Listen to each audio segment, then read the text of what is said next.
Hola, comment tu vas? J'espère que tu vas bien. Alors comme tu peux le voir, on est devant mon ordinateur aujourd'hui puisque j'ai envie de tester le nouvel outil de Photoshop que tu as dû voir partout, mais j'ai trop envie de le tester, donc c'est sur la version Photoshop Beta uniquement. Et c'est un outil d'intelligence artificielle qui s'appelle le remplissage génératif.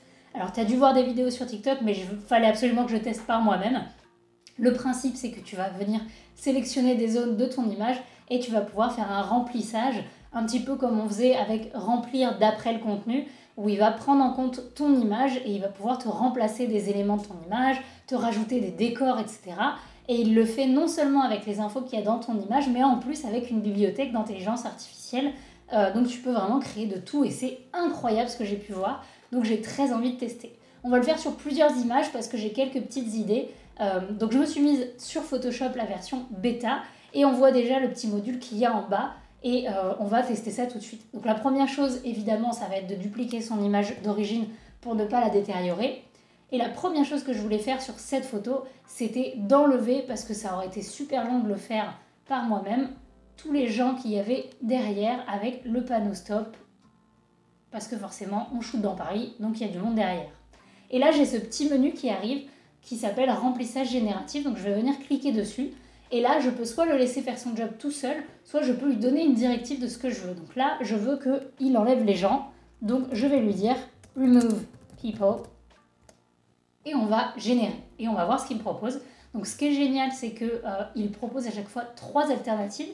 Et là, je vois que le chargement est super rapide. Je pensais que sur les vidéos qu'on voyait sur TikTok et tout, les gens mettaient en accéléré le chargement. Mais là, tu vois que je suis en train de parler en même temps. Et je trouve le chargement super rapide. Donc, je suis vraiment déjà impressionnée par ça. Et ce que je trouve génial, c'est que du coup, il va te proposer 3 options à chaque fois. Donc, ça veut dire qu'en ce temps de chargement, il peut te faire 3 options différentes. Alors là, ça a chargé. On va voir ce que ça donne. Donc, on voit que ça nous crée un nouveau calque, ce que je ne savais pas. Donc, c'est cool. De toute manière, ça ne détériore pas. Et alors là, on voit qu'il nous a proposé 3 options. On regarde la première, la deuxième. C'est génial. Il a recréé de la matière, il a recréé le trottoir, le drapeau derrière. Enfin, vraiment, c'est génial. Alors là, je préfère l'option numéro 2. Donc, on va rester sur l'option numéro 2. Et bim, on a déjà une première retouche qui est faite. C'est génial, où on a enlevé les gens derrière. C'est trop bien. Alors, autre chose que je voulais faire sur cette image, c'était donc, je pourrais aller retoucher toutes les personnes, je vais le faire rapidement. Je vais te mettre cette partie en accéléré parce que je veux juste enlever tous les gens. Alors attends, il faut que je me mette dans cet outil-là.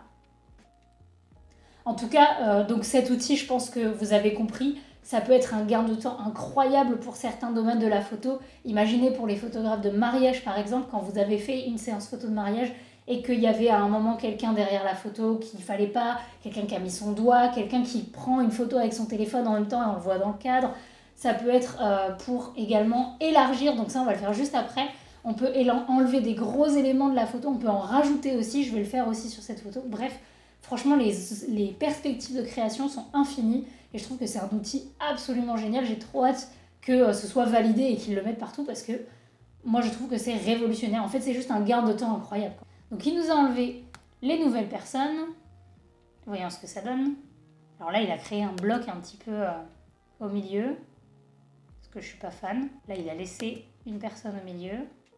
Voilà, la troisième, c'est parfait. Il a enlevé tout le monde. On va rester sur celle-ci. Alors si je voulais prendre moins de place sur ma photo au fur et à mesure, je peux aplatir le calque et c'est ce que je vais faire. Enfin, pour faire en sorte que le poids du fichier soit moins lourd et que du coup la retouche aille plus vite, les chargements soient plus vite, je vais fusionner les calques parce que de toute manière, encore une fois, moi je le fais sur une duplication de mon arrière-plan, donc ça ne va pas détériorer mon image finale, quoi. Donc là, on voit déjà que le avant-après, j'ai enlevé toutes les personnes sur la photo en absolument pas longtemps. Ça fait 5 minutes que je tourne la vidéo. Donc 5 minutes pour enlever tous les gens, c'est trop bien. Deuxième chose que j'avais envie de tester, c'était d'agrandir la photo. Donc j'ai vu plusieurs personnes qui testaient ça. Imaginons que le cadrage était limité au moment où je faisais la photo parce qu'il y avait du monde autour, parce que peu importe. J'ai envie d'élargir le cadrage, mais forcément, moi, il n'y a pas d'information si j'élargis ce cadrage. Mais j'ai envie de tester. On va le mettre un peu plus au milieu. Et ensuite, je vais venir donc sélectionner l'arrière-plan. Donc pour ça, je pense que le plus rapide, ça va être de faire un cadre et de l'intervertir. Et on va venir faire remplissage génératif. Et là, on va tester l'outil tel qu'il est, c'est-à-dire que je vais rien noter et je vais juste faire entrer pour voir ce qu'il me génère tout seul. Donc là, on va voir les propositions qu'il va me faire. Je pense qu'il comprend que c'est un bâtiment haussmannien, une rue parisienne, donc il va aller chercher des infos là-dedans et me faire plusieurs propositions. Mais moi, j'ai hâte de voir au niveau de la chaussure ce qu'il va me proposer, au niveau de l'ombre du poteau et de la modèle, s'il arrive à bien les prolonger, tout ça. Alors là, évidemment, comme on recrée tout un élément de décor, c'est un petit peu plus long, le chargement est un peu plus long. Là, le chargement, ça fait 2 minutes. Je vous l'ai mis en accéléré ou je vous l'ai coupé sûrement au montage de la vidéo, mais là, ça fait 2 minutes que ça charge, donc c'est un peu plus long. Alors là, ça y est, c'est fait. Alors, je veux voir les 3 options. Donc au niveau de la chaussure, il m'a juste recréé le petit bout et ensuite il a pensé au fait que si le pied était levé, il n'y avait pas d'ombre à cet endroit-là, donc je trouve ça oufissime. Au niveau du bâtiment, c'est plutôt bien créé. Par contre, au niveau du trottoir à droite, j'ai l'impression que c'est un petit peu trop prolongé et un peu bancal, mais en même temps, là, je lui ai demandé une photo compliquée. Donc je veux regarder les autres options. Alors là, c'est la numéro 2. Alors je crois que je ne vois pas la différence entre la 1 et la 2. Ok, donc la 1, la 2. Pour l'instant, je préfère la 2. Et on va voir l'option numéro 3. Et l'option numéro 3, je trouve que c'est la plus clean. Surtout au niveau de la gauche du bâtiment ici. Donc on va rester sur l'option numéro 3. Et en plus, là, il a prolongé l'ombre sur la chaussure. Donc il m'a laissé différentes choses. Je vais quand même garder l'option numéro 3. Donc on va venir fusionner ces calques. Et la dernière chose que je voulais tester, c'était d'ajouter quelque chose. Et là, je voulais ajouter des pigeons. Parce qu'on est à Paris. Je voulais tester de rajouter des petits pigeons. Donc on va regarder ça. Je vais dire que je veux les mettre ici, là, en train de voler. Et donc on va dire remplissage génératif, add flying pigeons. Parce que oui, on dit pigeons. Et alors là, je sais vraiment pas ce qu'il va me rajouter. Mais je trouve qu'avec le vent qu'elle avait dans les cheveux, avec la perspective et tout, ça aurait été stylé qu'il y ait des petits pigeons. Mais clairement, je n'allais pas attendre pendant 30 minutes, surtout que le shoot était assez rapide. Je n'allais pas attendre 30 minutes qu'il y ait des pigeons qui se pointent. Donc, je peux le faire après sur Photoshop, potentiellement. On va voir ce que ça donne. Je pense que c'est peut-être plus simple. Alors, voyons ce que tu m'as rajouté comme pigeon. Photoshop. Alors, les pigeons... Oula. Alors là, c'est un pigeon mutant, mais il m'en a mis qu'un seul, alors que je lui ai mis au pluriel. Et oui, dans les 3 options, il m'en a mis qu'un seul. Alors, j'aime pas du tout cette option. On va essayer autre chose. Donc, je vais supprimer ce calque, parce que j'aime pas ce qu'il m'a fait. Hop, supprimer le calque génératif. On va peut-être pas préciser pigeon, parce que du coup, là, il me met vraiment un oiseau pigeon, quoi, parce qu'il est allé voir. Et donc, je vais plutôt faire plusieurs petites sélections. Comme ça, il est obligé de m'en faire plusieurs. Voilà. Et je vais mettre add flying birds. Voilà, comme ça on va pas mettre pigeon. Ah ouais, c'est beaucoup mieux, c'est beaucoup mieux, c'est beaucoup mieux. Alors, est-ce que je peux décaler ce... Ok, donc ça c'est pas mal. Je regarde vite fait les options 2 et 3 mais en dessous, mais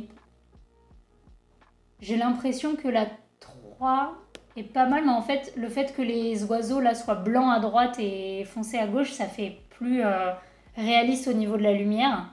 Ouais, je préférais l'option numéro 1. Bon, je suis pas convaincue par ce que je viens de faire, c'était une idée, je l'ai testé. Je vais quand même l'enregistrer pour vous montrer le avant-après final de toute la photo, mais voilà, je suis pas particulièrement convaincue par ce que je viens de faire.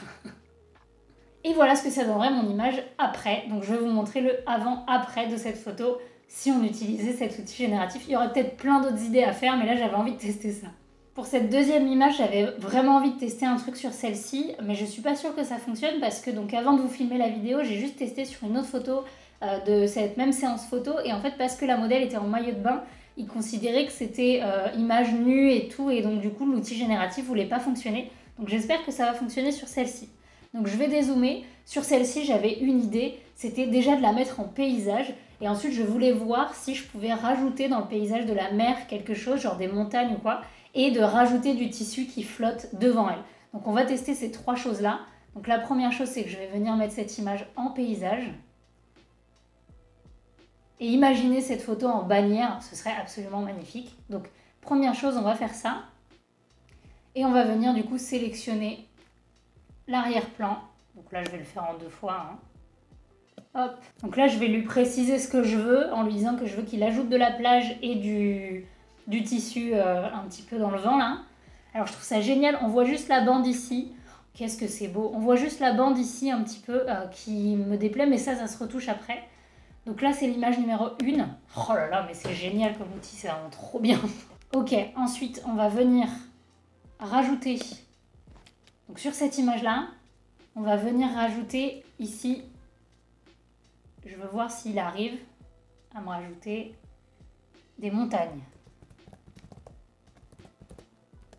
Alors, il faut l'écrire en anglais. Hein. J'ai essayé en français et ça me fonctionne des fois non. Il faut écrire en anglais, donc va falloir travailler votre anglais un petit peu.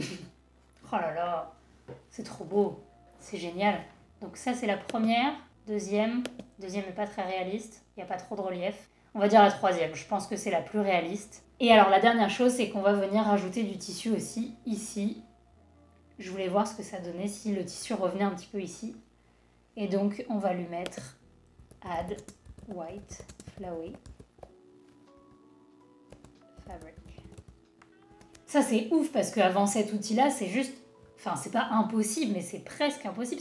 Vous imaginez le temps que ça aurait pris d'aller chercher sur Internet des images de tissus, de références, pour pouvoir aller les copier, les coller, les modifier, essayer de faire en sorte que niveau chromie, niveau luminosité, ça corresponde à votre image. Pareil pour les montagnes. C'est un truc de fou le temps qu'on gagne, quoi.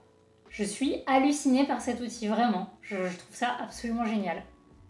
Alors ouais, ça c'est très cool. Ça c'est encore mieux. Et je crois que je préfère le numéro 2.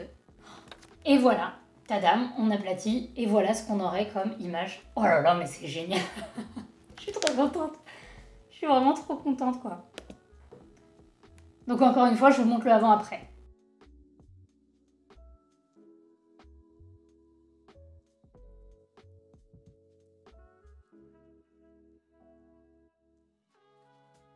Bref, voilà, vous avez vu un petit peu le potentiel qu'il peut y avoir avec cet outil. Je vous invite vraiment à le tester sur vos photos, que ce soit des photos de paysages, de portraits. Il y a vraiment plein de choses à tester. Donc pour avoir cette version, il faut vous connecter sur votre Creative Cloud et il faut télécharger la version Photoshop Beta, tout simplement. Moi, je sais que clairement, vous allez me voir tester ça pendant des semaines et peut-être poster plein de photos sur Insta. Donc si vous voulez me suivre sur Insta, si ce n'est pas déjà fait, je vous invite à me suivre. Et bah voilà, j'espère que cette vidéo vous a plu, qu'elle vous a fait découvrir cet outil peut-être et voir un petit peu comment il fonctionne. Sur ce, merci beaucoup d'avoir regardé jusqu'au bout. N'oubliez pas de vous abonner, de cliquer sur la cloche pour louper aucune des prochaines vidéos. Et moi, comme d'habitude, je vous fais des bisous. Ciao!